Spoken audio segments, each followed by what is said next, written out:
Lincoln feared that the Emancipation Proclamation could be overturned by a court order, by a future president, or by Congress. And the only way to make it permanent was through an amendment. And this is the genesis of the 13th Amendment that will be passed in December, ultimately, of 1865. This is what promises full emancipation, including in the border states.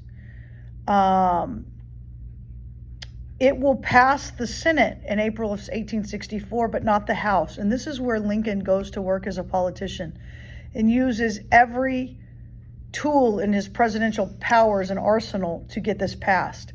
He pressures different members of the House with secret negotiations. He uses his power of the patronage. He promises jobs. He promises political favors. He promised the New Jersey congressman a railroad monopoly if he would vote for it. He promises the release of Confederate soldiers that are in prison in exchange for votes. On January 31st of 1865, it passes the House by only 3 votes. And it transforms the Constitution, one that originally protected slavery, to a charter of freedom under which no person could be held a slave. It reads exactly as this: neither slavery nor involuntary servitude, except as judicial punishment for a crime whereof the party shall have been duly convicted, shall exist within the United States or any place subject to their jurisdiction.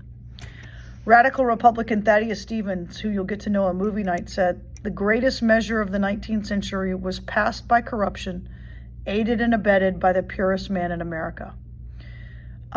So it's passed the Senate and the House. Now it's got to go back to the states, and there was no guarantee that it was going to be ratified by the states. But we're going to learn that Lincoln is shot and killed, and the North is so outraged by what happens to Lincoln that was the momentum and the catalyst to pass the 13th Amendment in the North. And it will be a condition of the Southern states rejoining the Union that they ratify the 13th Amendment in the future.